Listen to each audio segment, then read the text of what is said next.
el Citi de la ONU siguen de cerca la situación de Ecuador tras las protestas. Este jueves, el Pleno de la Asamblea debatirá el proyecto urgente de crecimiento económico. Para el análisis nos acompaña esta mañana el economista Miguel Ángel González, presidente alterno de la Cámara de Comercio de Guayaquil. Miguel Ángel, gracias por estar con nosotros. Buenos días y bienvenido.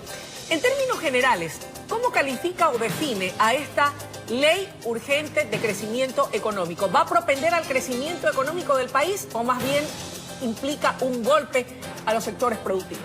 Hola Luisa, encantado de estar acá, siempre un gusto, un saludo para todos los televidentes.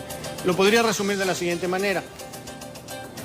Este nuevo proyecto de ley podríamos decir que es bueno para poner en orden las arcas fiscales, pero se queda corto y es insuficiente para reactivar la economía, que en realidad es lo que todos queremos, ¿no? A ver, vamos a las particularidades entonces. Y entre los principales puntos de la ley están una contribución que deberán hacer las empresas que facturan más de $1 millón al año y que representarían un ingreso fiscal de 532 millones en 3 años. ¿Qué impacto tendrá esta medida en particular en las actividades de comercio, no solamente de los afiliados a la Cámara de Comercio de Guayaquil, sino del país?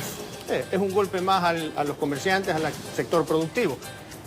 Digamos, los cálculos que se han hecho es que esta contribución podría llegar a ser hasta un 6% más de impuesto a la renta. En el fondo están subiendo los impuestos y eso le pasa más o menos al 10% de empresas. Hay otras empresas que tienen márgenes pequeños y obviamente una contribución impacta y eso obviamente genera golpe en el sector productivo. Yo creo que es importante entender que este nuevo proyecto de ley de una u otra forma tiene un enfoque recaudatorio, que es lo mismo que ha habido en años anteriores. Y eso que se le incrementa en este caso vía contribución para los 500 y pico de millones de dólares en 3 años, ¿quién lo va a terminar pagando?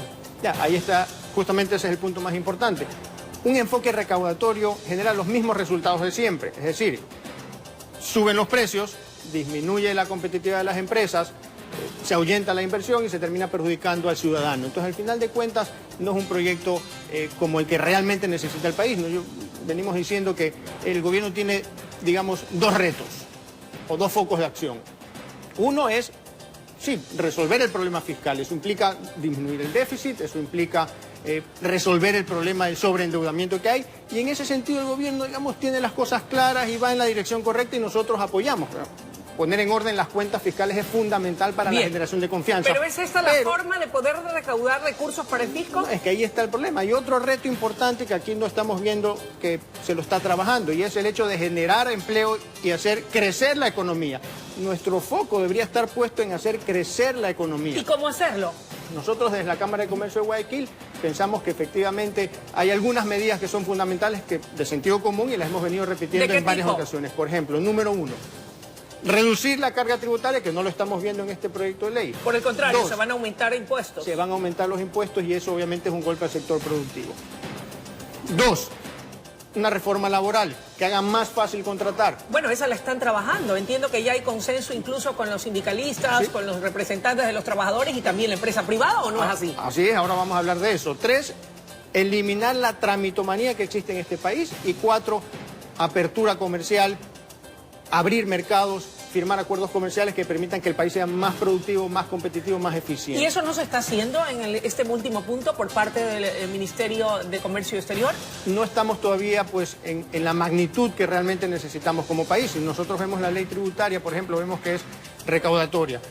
Sí, hay algunos incentivos para 2020 que suman más o menos, creo que 25 millones, pero se recaudan 98 millones y se recaudan 750 millones. Al final de cuentas es un golpe más al sector productivo y creo también que hay una idea equivocada. Se piensa que hay que primero resolver el problema fiscal y luego pensar en el crecimiento económico. ¿Cuando debería ser a la inversa? A la inversa y más que nada en paralelo, en simultáneo. No tienen por qué ser estos 2 retos precedentes entre sí, tienen que ser en simultáneo. A ver, pero hay un punto importante. Por ejemplo, se eliminó el pago del anticipo del impuesto a la renta. Y eso ustedes lo venían demandando, no solamente ustedes, sino desde los pequeños, medianos y grandes empresarios o productores, por un lado. Por otro lado, se ha hablado de medidas compensatorias como la reducción de aranceles para la importación de materia prima, para maquinaria agrícola, para el sector de la industria y para el sector de la pesca. ¿Aquello no compensa realmente el impacto que van a tener las reformas? Hay que tener cuidado. Yo diría, lo más importante y el aspecto más positivo de esta reforma o de este proyecto de ley es justamente la eliminación del anticipo del impuesto a la renta. Que eso es lo sustancial. Eso diríamos es lo más importante. Pero que tampoco no, se subió el IVA.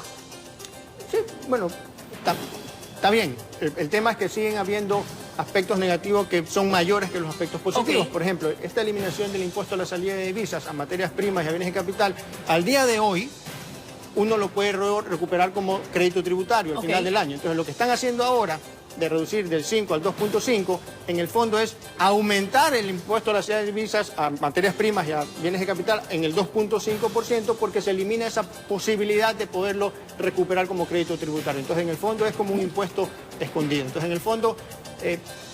lejos de lograr el crecimiento económico, ¿usted cree que va a tener un efecto contrario?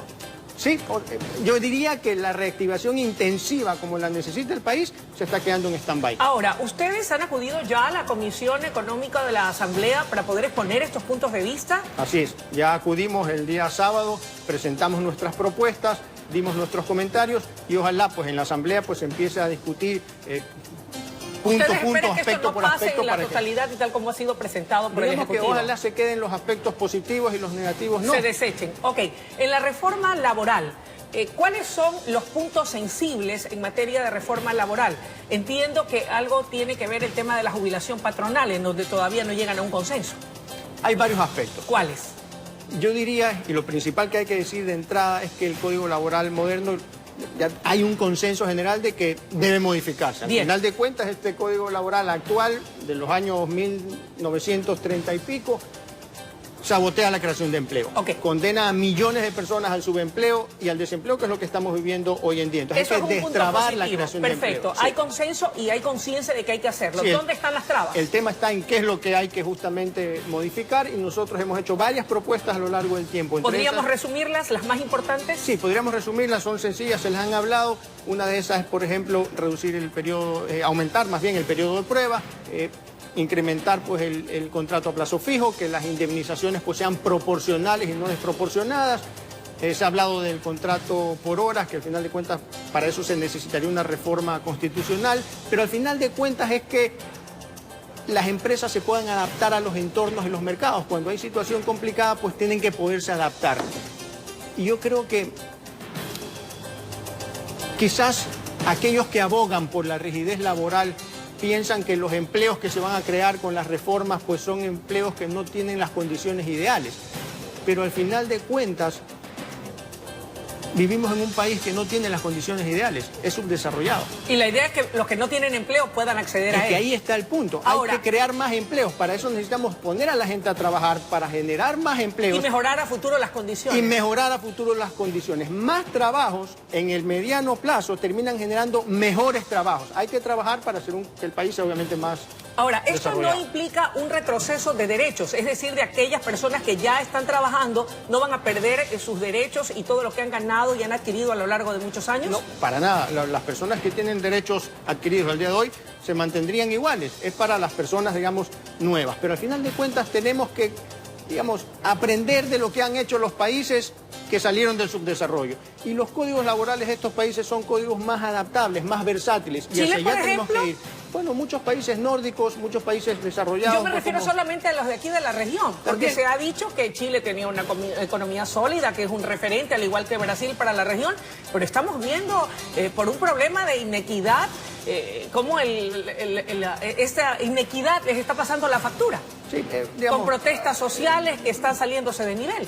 Protestas sociales que también estuvieron, pues obviamente, al igual que acá, disfrazadas pues, o infiltrados con vándalos, con terrorismo y con lo que violencia. Tampoco deja de lado que sí hay inequidad y hay también una justa protesta social. Sí, normalmente hay inequidad, pues hasta en los países más desarrollados del mundo hay inequidad y hay que trabajar por ello, hay que resolverlo. Y eso está bien. Lo importante es que, digamos, todos los niveles sociales dentro de un país pues vivan mejor y vivan pues en mejores condiciones. Hay que apuntar todos hacia arriba, no todos hacia abajo. Yo pienso que, digamos, el gobierno tiene una gran oportunidad de generar condiciones. Lo más importante de cualquier proyecto de ley es que se generen las condiciones, el entorno, el ecosistema favorable para la inversión. El país necesita inversión. Sin inversión no hay empleo, sin inversión no hay crecimiento. Y no necesitamos una que otra inversión de esas que consigue el gobierno contadas con la mano. Necesitamos una gran oleada, un tsunami de inversión. Y para eso hay que crear esas condiciones que impulsen al sector productivo. Si golpeamos al sector productivo, golpeamos absolutamente a toda la ciudadanía. Gracias por su presencia, economista. Amigos televidentes, ha sido la intervención del economista Miguel Ángel González, presidente alterno de la Cámara de Comercio de Guayaquil, dando sus respetables puntos de vista en torno a la reforma tributaria que se debatirá en la Asamblea mañana jueves. Momento de una pausa y enseguida regresamos con mucho más desde la noticia Primera Emisión.